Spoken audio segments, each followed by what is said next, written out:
Can you make your data sing and dance? Well, this week Spotify is going to teach us what a true rich data experience is. And also we'll review some best practices on how to get ROI out of your AI. In fact, there's 70% of companies report that they have minimal to no impact on AI. So we've got some best practices to look at today.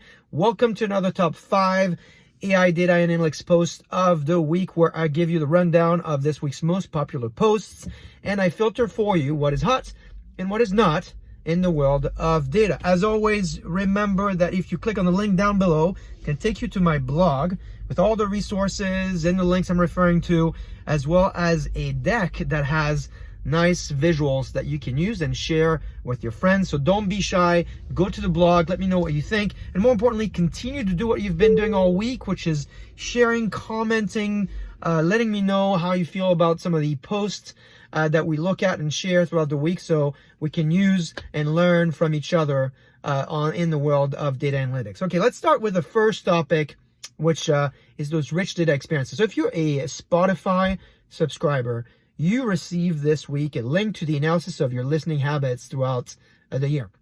And if you're like me and you listen to a lot of music and a lot of podcasts, you're probably going to be blown away by some of the experience. In fact, don't hesitate to share yours down in the blogs if you find them entertaining.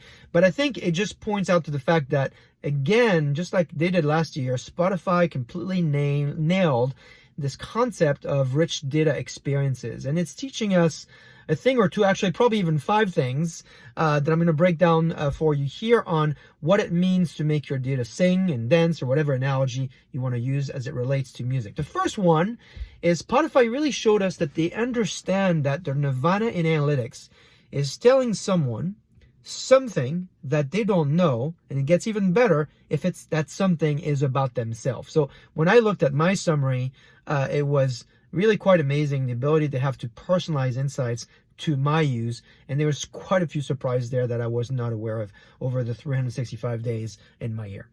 The second lesson is that analytics value is realized when insights connects to action. And after I got my summary, I could tell you, I went through the tracks, I really engaged with the application, which is a great and smart way for the guys at Spotify to keep us engaged inside their application. And then the third lesson here is that analytics is best consumed when users can interact. And I can tell you, they had not only stats that made me want to interact with the data itself, but they actually asked me a couple of questions. What did I think the data was going to be, which is a new thing that they didn't do last year. And so again, the ability to interact with the data and for the data to actually talk to me to get me engaged. The fourth thing that's interesting about it is that actually analytics can be fun. The application is rich, and it makes me want to know more. They drive engagement. It's really well done in terms of the interface and the insights that I get. And then finally, I think probably the biggest lesson is analytics about teams.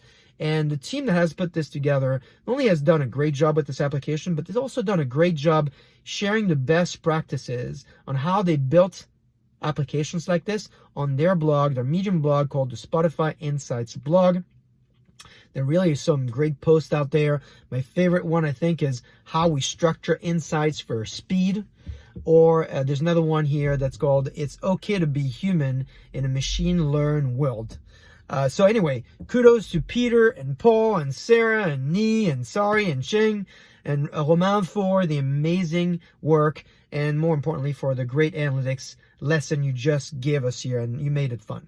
Our second topic is anchoring to a question: is there going to be ROI to our AI? I talked about this earlier. 70% of companies are getting very minimal impact from their AI. So this week, MIT Digital Learning had a session that was run by Tom Davenport. If you don't know Tom Davenport, he's the author of the legendary book Competing on Analytics. It came out in 2007. And I remember that because I interviewed Tom for my book, Drive Business Performance, that same year. And we've been friends and in touch since then. This panel is focused on why we're not getting ROI out of our AI and what we can do about it. Tom had 3 great guests. There are 3 titans in data management. He had Travelers, Mojan Lefebvre.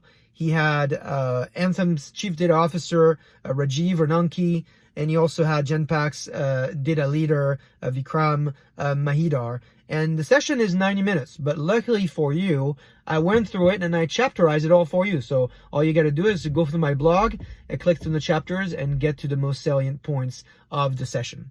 Speaking of sessions I've chapterized for you, my esteemed colleague and friend Ryan McDowell recorded a while back a session on data warehousing best practices. And to me, this remains one of the best sessions on what to do and what not to do with your cloud data warehouse. And you also had a customer in that session, so I really thought it was really entertaining. So I went through it and I chapterized it for you, because when I look around, I was on Quora earlier, and I see questions like, what is the best database in the cloud? You know, you find these answers on like pointed solutions without much context. And I think it's really important to help people with, of course, an answer, but also providing the entire context around it, how you should use that solution, how you should not use that solution. So take a look at this. Hopefully it'll help you make the right choices for you. Now, this update would not be complete if I didn't call out some of the amazing, exceptional people we saw this week in the community share incredible insights with us. The first one is Abdul of TELUS. Not only did an outstanding job with his work on anomaly detection at TELUS, but he also celebrated his 3-year anniversary for his job. So congratulations, Abdul, and thanks for everything that you do for the community.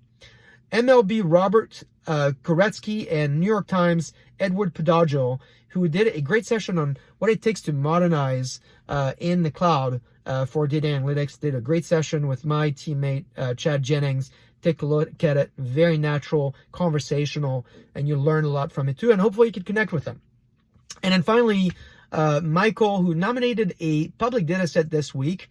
I'll let you take a look at what that data set is. But I want to invite you, if you have data sets that you think are interesting for your work and you want to share them with the community, I'm happy to be your voice and use this update to let the world know about great public data sets people can use. People are always looking for great data sets. And then finally, I want to bring to your attention 2 podcasts that were brought to my attention, and I thought they were pretty cool. The first one is Leading with Data from the guys at Narrative Science.